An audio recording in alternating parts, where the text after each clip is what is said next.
Generally, if nobody knows what the film is about, which these were not advertised as knowing, they're just filmed, the price is pretty low. But I kind of wing it, and sometimes I get stuck with nothing.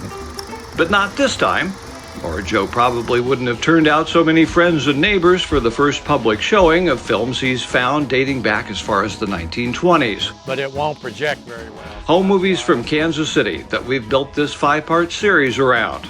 Concluding now with an installment cryptically called Knobs, Dials, and Big Reveals. The first radio station licensed by the government was KDKA in Pittsburgh, East Pittsburgh, and that was 1920. 2 years later, there were 4 radio stations nationally, and then in a year, there were 576.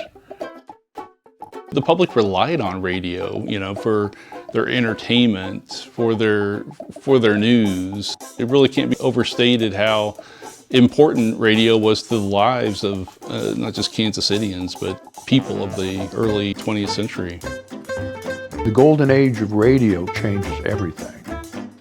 And Kansas City, with its reputation as a wide-open town, played an outsized role in it. For starters, the Coon-Sanders Orchestra began broadcasting from the Muehlebach Hotel in 1923.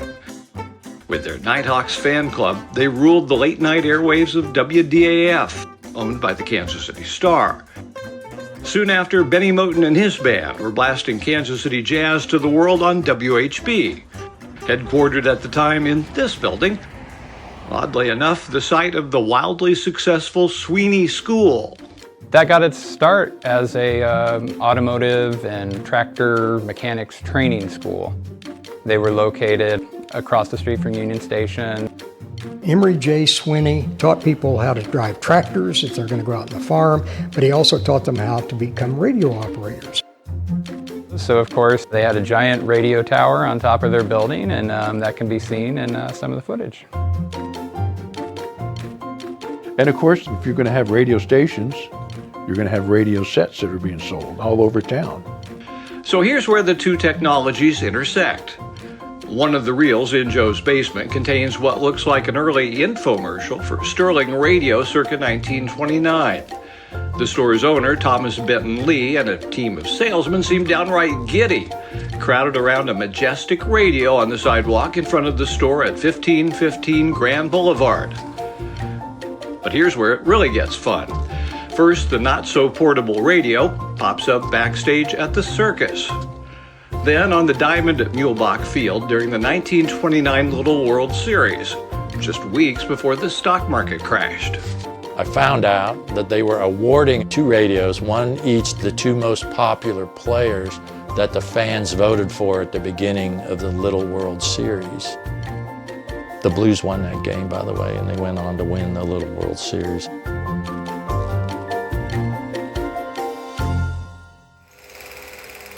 I try to figure out who took the film. Sometimes you'll know, it might be on a box, or it might be on the canister.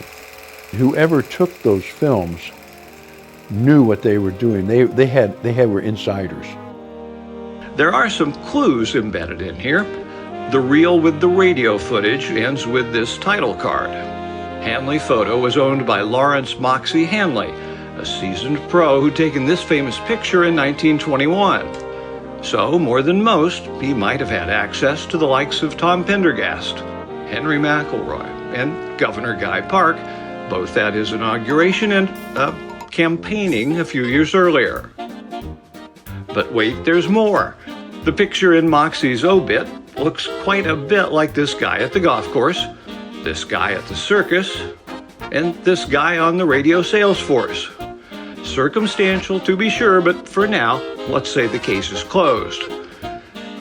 Hanley definitely was not involved in some of the other films Joe's acquired, especially the ones that give us such great peeks at simple slices of life from the 1920s and 30s. For those, Joe's detective work was fairly straightforward. In fact, it's all right there in the so-called intertitles. He had a little shot of a house on Wayne Avenue, and he said, "This is Paul and Stella's first house." So we knew the guy's name was Paul, probably. A little cross-checking of city directories for that address, and details on this building that people are posing in front of, and the answer is Thomas Paul Humphrey. He ran the Missouri-Kansas Mercantile Company, and he was a member of the Amateur Cinema League. And so when he's taking his home movies, he's using a tripod most of the time. So his pictures are steady, and he knew how to pan the camera so there wasn't too much motion. And he did a really nice job. From the outset, Joe wanted to get these films in front of historians and out to anyone who might spot faces they recognize moving through a time and place in a way we almost never see.